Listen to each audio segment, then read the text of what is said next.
అందరికీ నమస్తే. VTV voice వారి పొలిటికల్ ఛానల్ కు స్వాగతం. పశ్చిమాసియాలో మరోసారి యుద్ధ మేఘాలు కమ్ముకుంటున్నాయి. అమెరికా, ఇరాన్ మధ్య ఉద్రిక్తతలు అత్యంత ప్రమాదకర స్థాయికి చేరుకున్నాయి. ఇరాన్ పై కొత్త దాడులు చేసేందుకు అమెరికా సిద్ధమవుతుందన్న వార్తలు ప్రపంచాన్ని ఉలిక్కిపడేలా చేస్తున్నాయి. ఈ పరిస్థితుల్లో ఇరాన్ సంచలన నిర్ణయం తీసుకుంది. తమ దేశ గగనతలాన్ని పూర్తిగా మూసివేస్తున్నట్లు అధికారికంగా ప్రకటించింది. దీంతో ప్రపంచవ్యాప్తంగా ఆందోళనలు మరింత పెరిగాయి. రాబోయే 24 గంటల్లో దౌత్యపరమైన చర్చల్లో పురోగతి లేకపోతే ఇరాన్పై భారీ సైనిక చర్యలకు అమెరికా అధ్యక్షుడు డొనాల్డ్ ట్రంప్ గ్రీన్ సిగ్నల్ ఇవ్వొచ్చన్న సమాచారం ఉంది. అయితే ఇప్పటి వరకు తుది నిర్ణయం తీసుకోలేదని కూడా తెలుస్తుంది.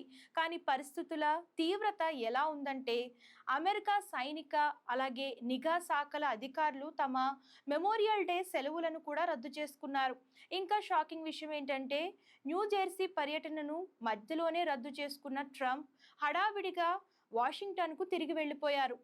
అంతేకాకుండా తన కుమారుడు డొనాల్డ్ ట్రంప్ జూనియర్ వివాహానికి కూడా హాజరు కాలేదని ట్రంప్ ప్రకటించడం ఇప్పుడు ప్రపంచవ్యాప్తంగా హాట్ టాపిక్గా మారింది.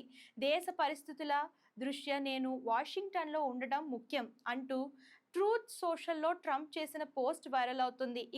ఇక ఈ సంక్షోభానికి అసలు కారణం ఇరాన్ అణు కార్యక్రమమే అని తెలుస్తుంది. ఇరాన్ శుద్ధి చేసిన యురేనియం నిల్వలను దేశం బయటకు తరలించాలని అమెరికా ఒత్తిడి చేస్తుంది. కానీ మా యురేనియాన్ని ఎక్కడికి పంపమంటూ ఇరాన్ గట్టిగా తేల్చి చెప్తుంది. దీంతో చర్చలు పూర్తిగా నిలిచిపోయాయి.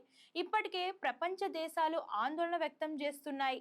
ఒకవేళ అమెరికా దాడులకు దిగితే మధ్యప్రాచ్యంలో మరో భారీ యుద్ధానికి నాంది పలికే అవకాశం ఉందని అంతర్జాతీయ విశ్లేషకులు హెచ్చరిస్తున్నారు. మరి అమెరికా నిజంగానే దాడి చేస్తుందా? ఇరాన్ ఎలా ప్రతిస్పందించబోతోంది? ప్రపంచాన్ని కుదిపివేస్తున్న ఈ టెన్షన్ పై మీ అభిప్రాయం ఏంటో కామెంట్స్ చేసేయండి. ఇలాంటి లేటెస్ట్ న్యూస్ కోసం ఛానల్ ఫాలో చేయడం, సబ్స్క్రైబ్ చేయడం మర్చిపోకండి.